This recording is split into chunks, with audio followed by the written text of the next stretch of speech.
Hello and welcome to Close Calls on the 42.e, brought to you in association with Air Sport. You know the drill. Every weekend we look ahead to the biggest sporting event of the weekend, and we dial up the hottest pundits in the game to talk us through it. Gavan Casey here, joined by Kevin O'Brien of the 42. Kev, how are things? All good, Gav.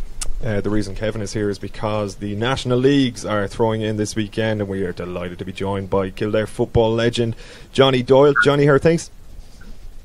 Alright, no, it's good now, yeah, thanks lads. Are you excited, Johnny? Fever pitch is back upon us.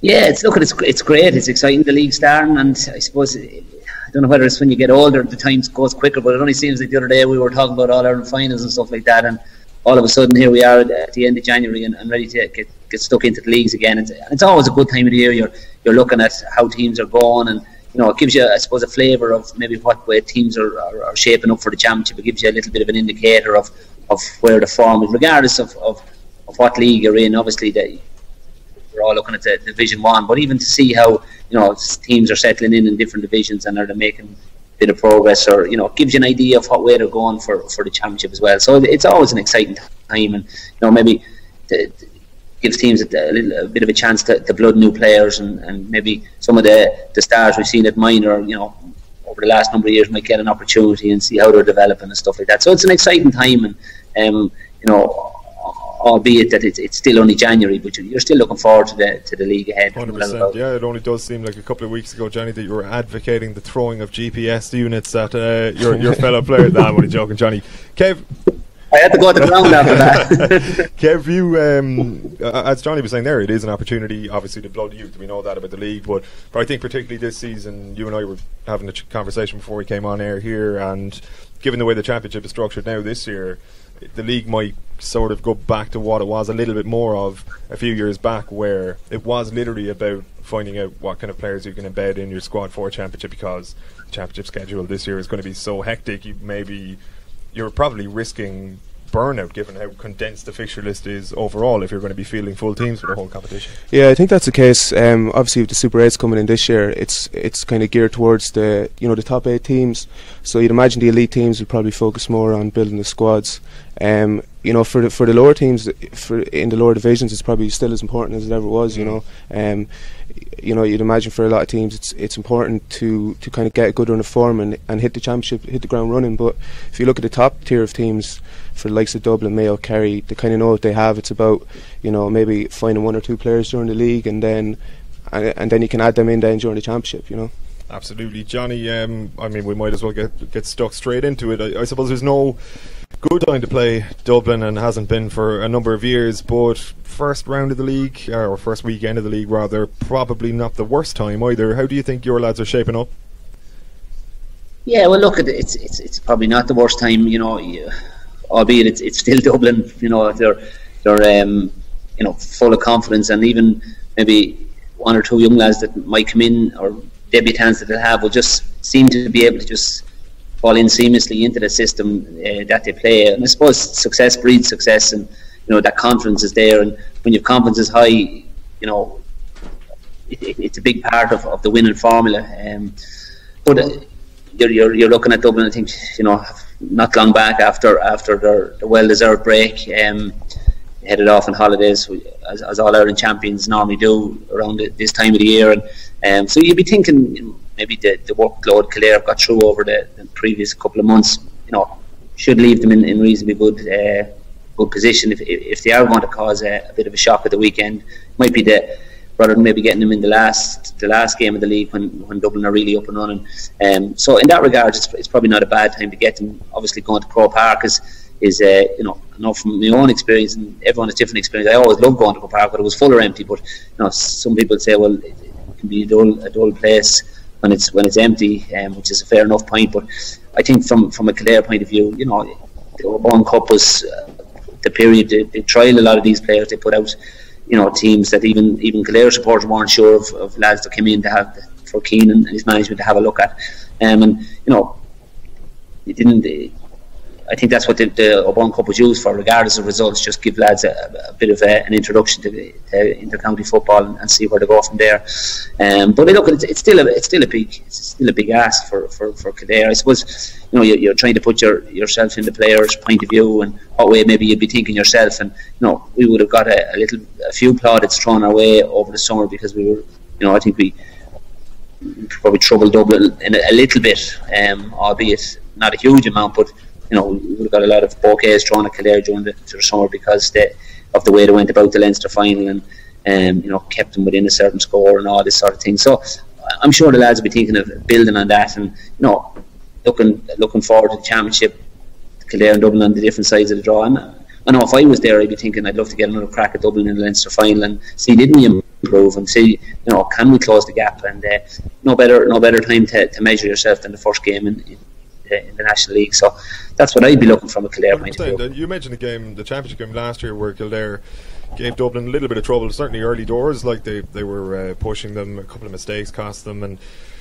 I know the Kildare players, speaking to a few of them afterwards, were absolutely devastated. They went into that game with the intention of winning it and nothing else, which is commendable. Obviously, if you get them in the league now, say at the weekend, even if you can, look, there's no point in going in with obviously a defeatist attitude, but if you can run Dublin close to begin your campaign and you actually lay down a bit of a marker by, even if you come in within a few points of them, do you think that kind of, like, obviously it's going to be more so about the performance? Very often I suppose we see the league, like teams' league form kind of related to championship form. Sometimes it doesn't apply at all, but for a team like Kildare, if they can lay down that kind of marker against the All-Ireland champions, do you think it can be a kind of a springboard for them to go maybe a step further in the championship this year?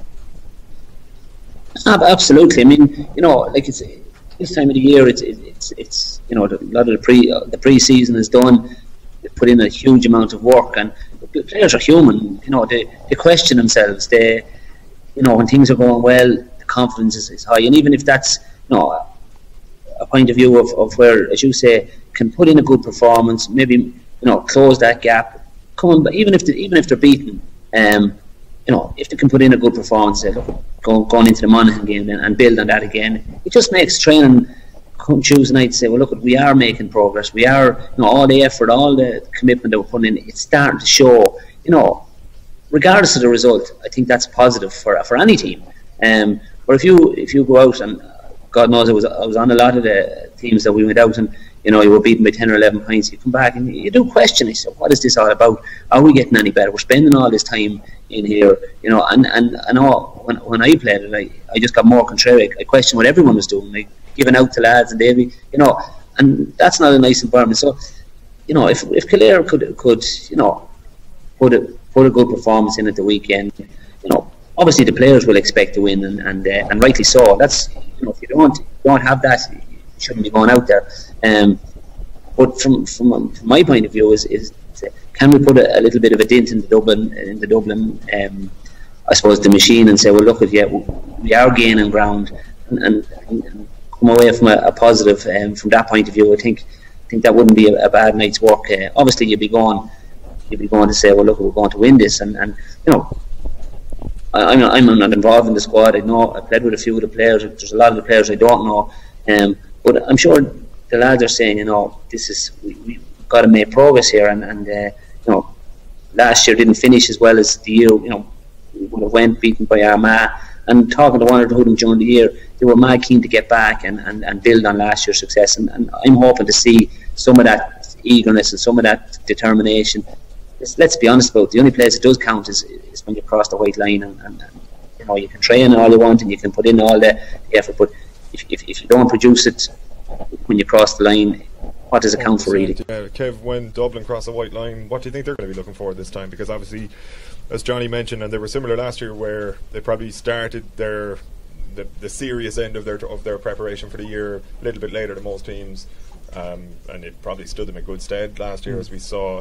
For the Dubs and Jim Gavan, I mean, obviously, they're serial winners at this stage, particularly Gavan. They're going to be trying to win the league, given they didn't win it last year. But for a first game, what are we looking for from the Dubs? What are they looking for? What's Gavan looking for? Yeah, it'll be interesting to see. Like, I mean, Dublin are such a well-oiled machine at this stage. They probably won't go back, get the hard running going really till April. But I'd be very interested looking at the likes of Bernard Brogan and Kevin McManamon and even Diarmuid Connolly, who kind of, none of them started the All-Ireland final last year, and the first two guys didn't even get a game.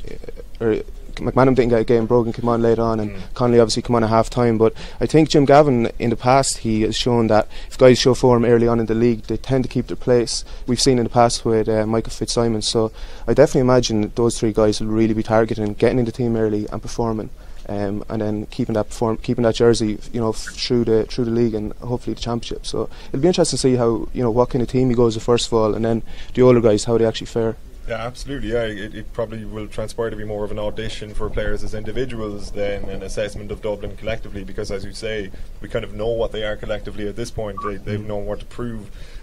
Johnny, if you were to look at the other Division 1 sides, I suppose young David Clifford is a name on a lot of people's lips where Kerry are concerned, the next great hope down there.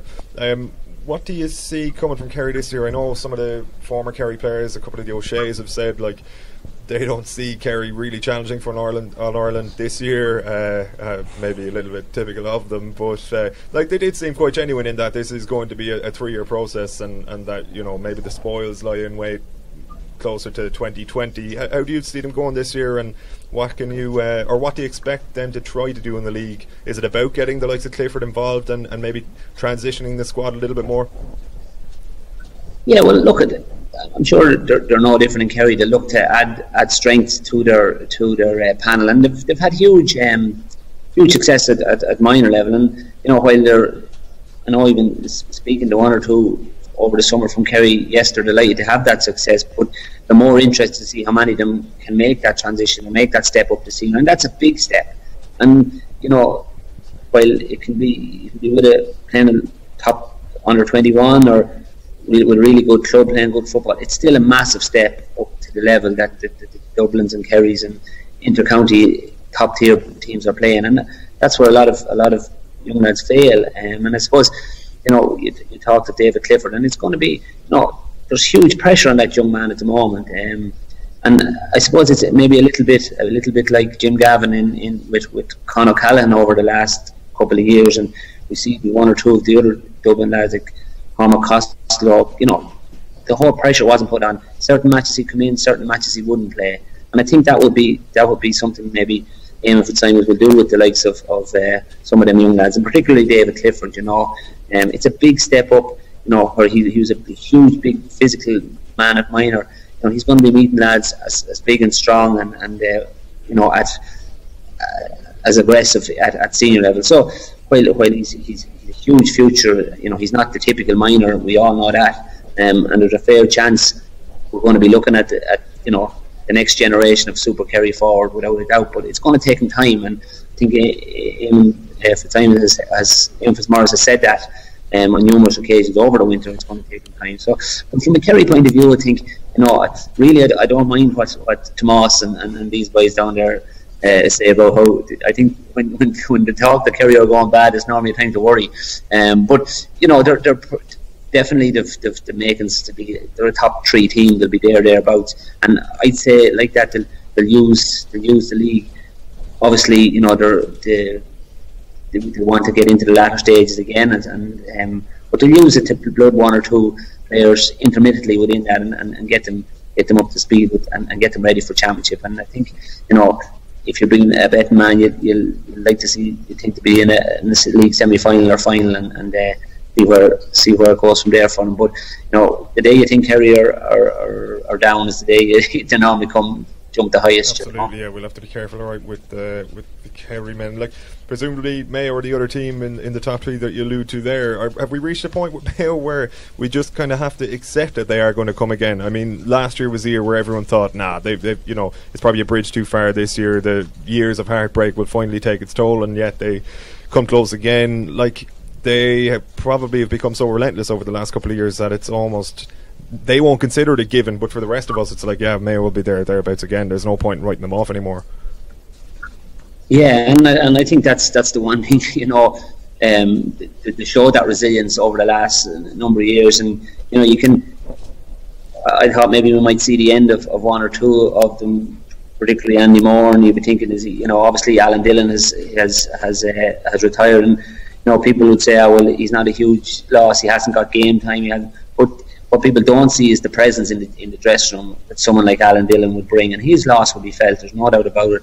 And a really level-headed guy, really hard-working guy, had been the star of that team for years, and I've seen him up close when he wasn't playing with, and he's just such a humble guy. He was there encouraging, and I saw him. We played one time when he was in an opening of a field, and he wasn't playing, but he was carrying water and stuff like that. To see from your top guys leading the line as he has done for so often is, so them guys are not replaced just on a whim either, but it also gives an opportunity for other guys. And Mayo had certain success at won an under-21 All-Ireland, and they look to again bring that some of that team, and again to find one or two players that will, even not starters, but that might influence the game coming off the bench. We looked at Loftus last year.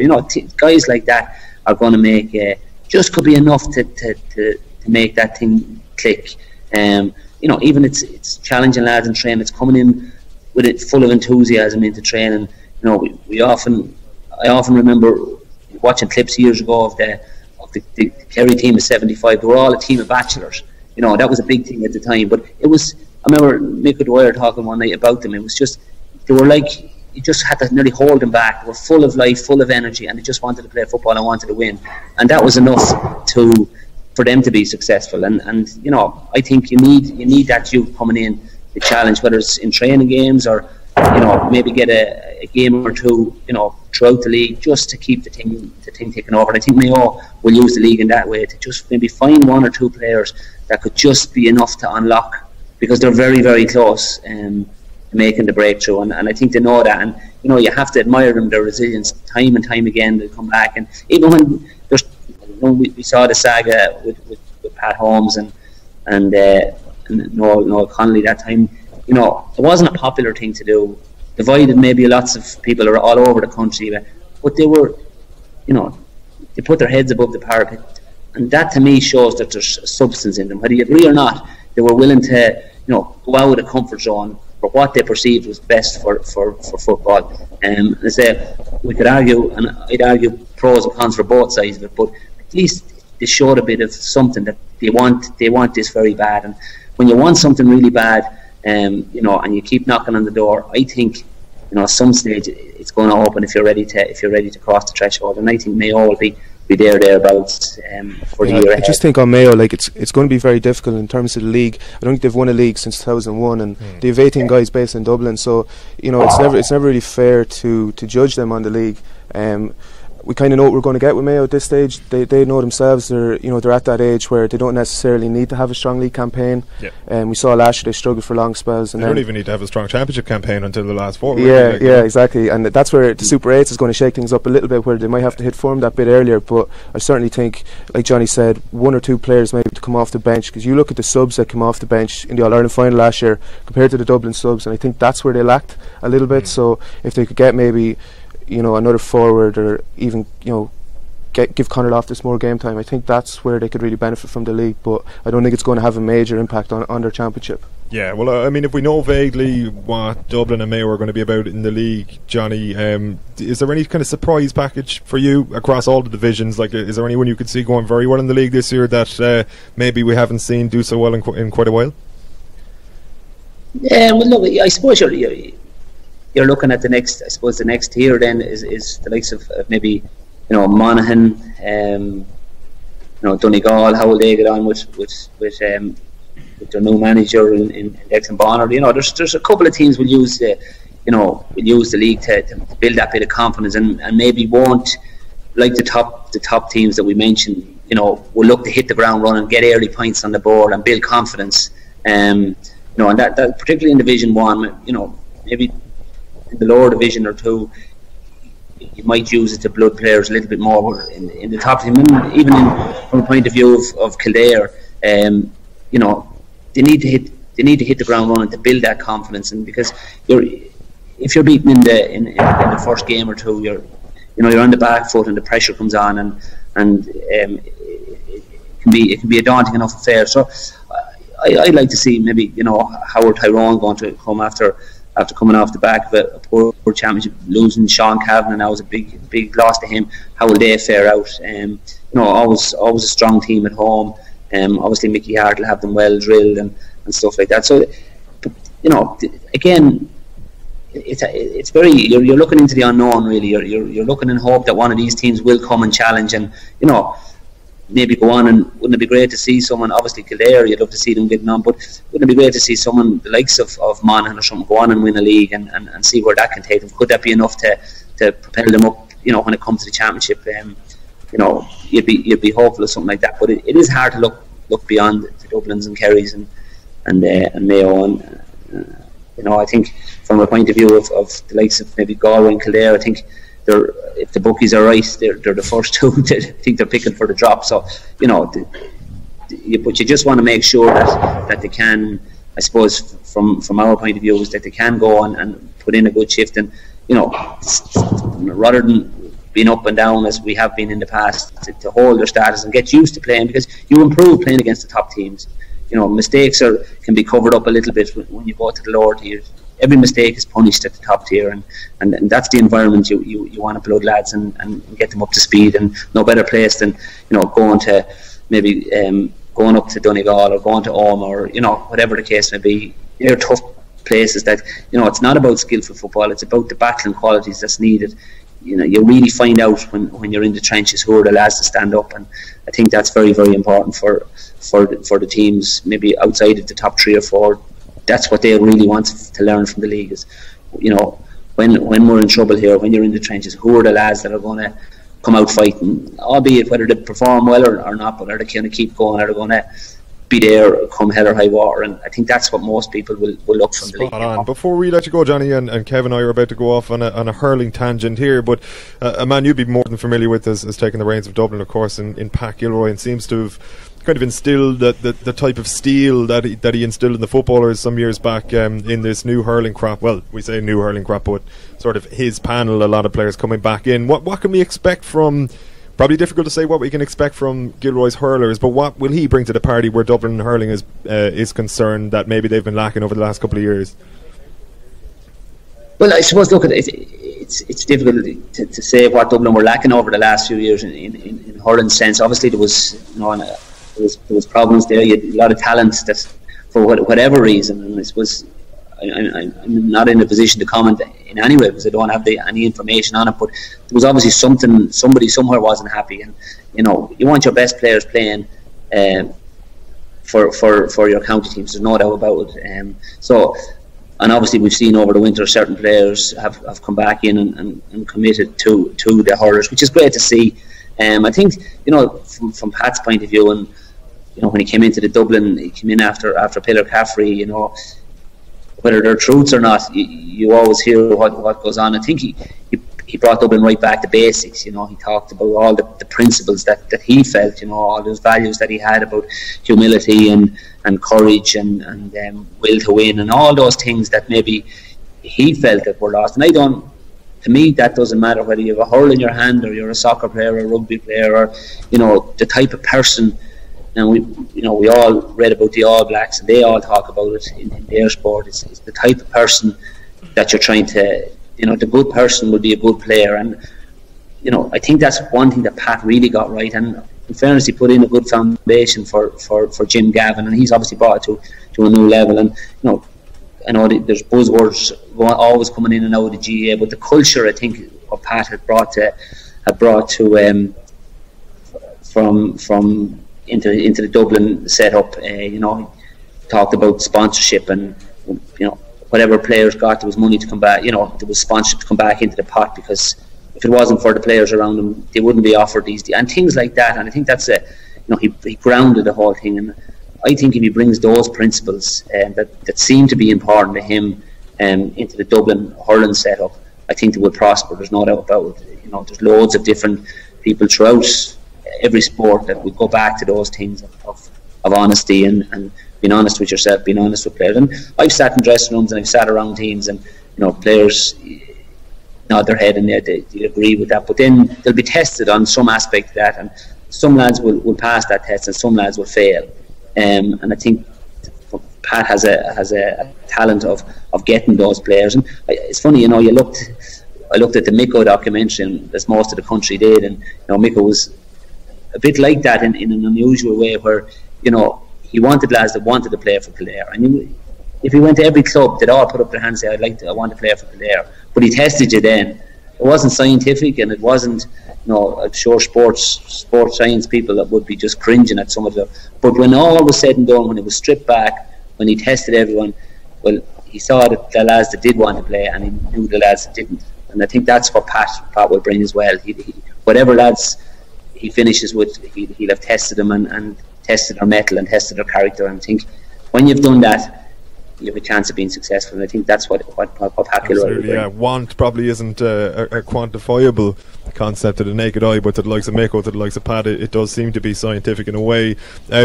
Johnny, very briefly, because I know we're keeping you here, but a player you would have come up against plenty over the years, Conal Keeney, back in the Dublin hurling fold as well. Probably great to see him back involved. I remember speaking to Conal in September of last year. He joked that at that time he was 34. He's 35 now, but he says, "Sure, I'm 34. I can barely bend down to pose for photographs here with some press junket." And all of a sudden he's I think he was on a program over the winter, and he's back in the fold. Yeah, and I think it's great, because we hear, nearly every day about how you get past your 30s and that's it. You should be, and if you tell a lad enough, I suppose some lads start believing it. And we lose so many, and they, for whatever reason, and I understand people can't commit, and there's family and there's injuries and all that thing, and but it can be, they're the ones that grab the headlights, the ones that can't do it. Where I'd love to see someone pick up to sit down in Conal Keeney and say, look, at your 35, what brings you back? That you can do it, and the enjoyment, and it's an opportunity for. I got to know Conal Keeney over an interprovincial. We went to Boston to play an interprovincial final, and it was a really solid guy, really very funny guy, a great lad to be in his company. I met him a couple of times, and I was delighted to hear him that he's gone back, and all of a sudden, then when you're enjoying things, and I often do it myself. You'll be talking about the bad ankles, the bad knees, but all those things are put to bed. He's something to offer. Dublin hurling. Obviously, Pat Gilroy thinks he's something to offer. And when you have the two of them working together with an open mind, I think it's only good for Dublin hurling. I'm delighted to see it. Delighted to see him back. I think if he feels that the body is able for it and he's something to offer, as I said, it shouldn't really matter what's on his birth cert. So I'm looking forward to see how it works out. I'd love to see it working out well for him, because he's a really good guy. Johnny, pleasure as always. Thanks a million. Enjoy the games over the weekend. Best of luck to Kildare. Thanks very much, lads. Talk to you soon. Kev, I suppose Keeney's inclusion there as well, one of the most interesting aspects is the fact that he's such a big personality, and obviously he's going to be great for Gilroy to have around the panel, generally speaking. Yeah, I think so. It's interesting that Johnny mentioned Mick Dwyer there and testing the players, and I think if you look at the Dublin squad now under Gilroy, he's really testing the mental resolve of the players, and he's really trying to see who wants to be there. You talk about culture, and Conal Keeney is someone who can bring that culture in the dressing room. But I was at a couple of games, Walsh Cup games over January, and Dublin had a really busy schedule of challenge matches. There was one game they played Antrim on a Saturday in the Walsh Cup, and on a Sunday, and the day before they played Tipperary, and a lot of the same guys played in both games. So I think he's really testing the guys mentally. A couple of early morning sessions, back into the fold as well, the famous early mornings. Yeah, exactly. The early mornings are back, and that's a mental thing as much as it is physical, and I think that's what he's really looking for. He's adding a bit of steel. You mentioned that word, and one player I'd be looking forward to seeing is Thomas Connolly, St Vincent's, who'll be a younger brother of Dermot, and he's a similar athlete. He's a brilliant athlete, and he's featured quite prominently in January midfielder, half back line. So I think he's the kind of guy that you're going to see Gilroy look to try and bring that steel going forward this year. Yeah, kind of a physical backbone, I guess. I like it. It's interesting. It seems to be working out for them. I know. Okay, they conceded 6 goals to Tipperary in the championship last year in a qualifier. 6 goals, wasn't it? And they conceded just 1 in a recent challenge game. Now, albeit they shipped 26 points in the process, but at least they seem to be shoring up their defence. I think was it 1 goal across 3 games they've conceded. Yeah, I think like if you ask anyone what did he bring into the Dublin footballers, it was that kind of defensive security, and that's what he's probably focusing on initially to make Dublin sound at the back. And then, you know, they do have the forwards. I mean, we talk about players who are back in. Danny Sutcliffe is one guy who's, you know, he's been out of inter-county hurling for a couple of years, and it's probably going to take him time to get back into it. But if you add someone like that into the forward line, you know, like you have the cooler guys come back in. You have Donald Burke who kind of came on the scene last year and played really well. So I think Dublin do have the forwards. It's just about, you know, being solid at the back, and once they get there, they can build forward from there. Absolutely. You mentioned the Walsh Cup there, and of course, I mean, with a cracking Walsh Cup final between Wexford and Kilkenny. Interestingly, Davy Fitzgerald a couple of weeks ago, or might even have been last week, was talking about how he almost feared playing Dublin in the Championship now that they are going to be a serious entity again. Nice little bit of, I suppose, what's the word, like there's a potential controversy, not controversy now, but controversy brewing, I think, between Davy and Cody. It's probably never too far away. You know, Fitzgerald doing his usual thing of, look, I could tell you a load of things, but I'm not going to, but here's 3 or 4 anyway. You know, this is in response to Cody's remarks about Richie Reid's red card in the Walsh Cup final. Cody gets sent off and then says, well, he was being pulled and dragged, the helmet was being pulled off him. Fitzgerald says, well, I've had that happen plenty of times as a manager. But I mean, it's interesting, like Davy Fitz's record against Cody is extremely strong now, and obviously they're going to be playing against each other in the league. I think it's the final round of, I think it's the third round of the league. Is it third round? I think okay. So, yeah. Like there's definitely a lot of spice to the kind of Davy and Cody rivalry now. It's Davy's third win on the trot against Cody. He beat him in the league and the Championship last year, and just the competitor that Davy is, you know, he really enjoys beating Kilkenny. As you mentioned, they're going to play twice more this year, and the league game is down in Nolan Park. And I think, you know, Kilkenny over the years, when they were dominant, they always spoke about keeping teams down and continually beating teams to keep that dominance over them. And I'd imagine if you're in the Wexford dressing room before they play Kilkenny, Davy is talking about something similar, that they want to keep Kilkenny down and keep the kind of, you know, keep beating them, you know, while they kind of have the advantage there. Yeah, I suppose impose some sort of a psychological dominance as well. You know, all of a sudden a hoodoo can begin and you wouldn't even realise it. Kilkenny opened their league account against Cork. It'd be interesting, obviously, to see how both these teams go. You made the point to me earlier, actually, which I thought was a good one, where for Kilkenny, obviously the challenge for Cody over the last couple of years has been blooding youth and bringing through players, and how, because for so long in the past they were perpetually dominant over opponents, it was a nice opportunity to bring in a young lad, and he might hit 4 or 5 points when the pressure was off. But presumably this year, akin to last year, that opportunity, kind of like that little cushion, that little comfort, might not be there, and therefore it's difficult to bring a lad off the bench if you maybe are trailing Waterford or whoever by 2 points and expect them to change the game. Like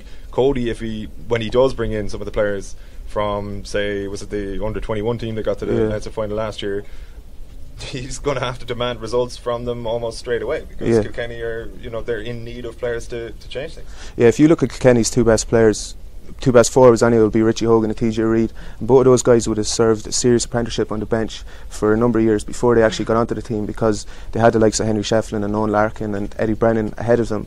Whereas now I think there's more pressure on the younger guys, the likes of Richie Lahey and Liam Blanchfield, Alan Murphy, who's come in this year. They don't have that chance to settle in and come into a winning team. They're coming on and they're starting games, and especially because TJ and Richie are kind of struggling with injuries. So they're both out this weekend. Yeah, they're both out this weekend, and you know, like Brian Cody has trawled the county this winter looking for talent. I think he's had 50 odd players in with the squad this year. So he's really, you know, trying to kind of find the next TJ Reid or Richie Hogan to build that. And I think the likes of Richie Lahey and Alan Murphy in particular, you know, under 21s last year, he's really going to look to them this year to see, do they have what it takes, you know, to get in there. Absolutely. And yet, for all of his searching for this, not quite a new generation, but just a couple of players to sprinkle across the squad, he's gotten rid of some fairly noteworthy names as well. Yeah, I think there's talk down there that Jar Aylward, who was an All-Star in 2016, he's not part of the panel this year, and also John Joe Farrell, I think, has been dropped from the squad, or else wasn't in with them this year. So there's a number of guys who you would probably look at and say, okay, they'll get their chance this season, and they're gone. And then, you know, you have Paul Murphy and Colin Fenley, who are away serving with the army, and then you've got the retirements of Michael Fenley and Kieran Joyce. So you add that all in, and like suddenly the squad is it's getting stretched, and we mentioned earlier the league is going to be the league. There's a round robin going into the provincial championship, so the league is going to be run out pretty quickly, and if Richie and TJ in particular are missing early on, then these younger guys are going to have to step up, or Kilkenny could be in trouble, certainly in the league. Yeah, absolutely. We probably saw that with Richie Hogan as well last year when he was coming back off the back of a back injury. Yeah. He probably is a player at this juncture in his career where he maybe needs a couple of weeks games before he hits his stride, and in a Leinster Championship that now contains an apparently dangerous Dublin as well as Wexford, he might not be afforded that time. For Cork, it's kind of the converse is true in a way. It's more or less kind of tried to build upon what you achieved last year. They weren't a million miles away. They've plenty of players coming through. It's not necessarily a concern if there's any more. Obviously under new management with John Myler. It's a weird one because I don't think anybody really foresaw, well, certainly from the outside, foresaw Kieran Kingston stepping away. Like, the challenge for Myler, I guess, is as we're saying, to build upon what Kingston achieved last year. But I don't know, what do you think Cork need to implement this year to go that step further? Like, the game last year against Waterford was it seemed like a bit of an anomaly. Like, all of a sudden the game had swung in their way with a fantastic Patrick Horgan point, and that was even after the red card. But then mistakes, and the game was over. Waterford swept them away. But it was one of those games where maybe you could read too much into a defeat given the margin, whereas it actually was quite a close game and a couple of key moments and different story. Yeah, I mean, going into that game, it was probably, if you look at Cork at the Munster final, winning the Munster title was probably a bit of a surprise, and after that a lot of people were saying they were in bonus territory, and that was a completely different mindset. You look at the Waterford team that had been on the go for a couple of years, and they were going into that really looking to get to an All-Ireland final because they'd been to semi-finals before, and I just think the little mindset difference there might have been the difference between the two teams. But looking at Cork this year, I think a lot of the younger guys broke through last year and nobody knew who they were, and I think this year it's important that they don't, you talk about in the Premier League, you say have a second season syndrome, and it's important that these young guys this year kind of progress again, and don't kind of rest on their laurels from last year. I think I spoke to Patrick Horgan last week, and the players were surprised that Kieran Kingston stood down, but definitely with John Myler coming in, there's a sense of continuity there, and I think most of the backroom team has been retained. So I think those guys last year, they've won the Munster title, and now really they should be looking towards the All-Ireland. So I think if you did see them in the semi-final again, I just think their mindset would be a little bit different, and they wouldn't be in bonus territory. Yeah, perhaps they might wind up where Waterford found themselves mentally last year. Very briefly then, Clare and Tip as well this weekend. Clare, you wouldn't say it's upheaval in their squad, but certainly they've lost a couple of key names, and they're also getting a couple back, I think. Certainly the 2016 captain is back in the fold, isn't he? Name escapes him now. Possibly not. I think with Clare, last year they were missing the Ballier guys for the league, and if you look at this year, I think what the two managers have tried to do, I've noticed just in the attack they've tried to have some kind of bigger players. So Peter Duggan is playing a lot this year, and Niall Deasy, who would have been one of Ballier's main forwards last year, is playing in attack as well. So I think they're kind of, in the past they had too many similar players, especially going forward and playing this kind of running game, whereas now I think they're trying to branch out a little bit in attack. So I think Clare are a team that people have almost forgotten about, since their All-Ireland win. There's been a couple of years where they just haven't really progressed, and I think it's important for them to get a good league campaign in, because they do have serious talent there, and it's still a squad littered with All-Ireland winners. So yeah, it'll be a good game, coming up against Tipperary, who this time 12 months they kind of had a winter where they were All-Ireland champions, and they almost put too much pressure on themselves, whereas they did a tip on it. Yeah, they did it. They almost overthought the whole thing. I think this time around, hopefully you'll see them play without the pressure and without the shackles. Well, this has always been Tipper most dangerous, really. Yeah. And I don't think anybody's necessarily going to be writing them off this year. They're again probably similar to Cork. Well, actually even more so than Cork. They were very close last year. They were a puck of a ball away from a replay anyway. You know what I mean? And you never know, but surely be there. I think the one thing, Shane McCallan is going to miss a number of games with an injury, so it's probably important that the likes of John McGrath and Bubbles O'Dwyer do step up. But you'd imagine this year now that you will see a kind of rejuvenated Tipperary again. They have Cottle Barrett back in the team. He was obviously dropped from the squad last year. I think you look at Tip's full back line, it was probably the one area where they were vulnerable, and I think he could really, obviously he'd slot back in there. He's a former All-Star, so you'd imagine that will really strengthen them up again. Yeah, once there's no WhatsApp scandals, they'll be in fine fettle again. Oh, that's all we've got time for on Close Calls. Thanks, Emily, for joining us. Our thanks to our guest as well, Johnny Doyle. Enjoyed the action over the weekend. Best of luck to all of your counties. We want them all to win.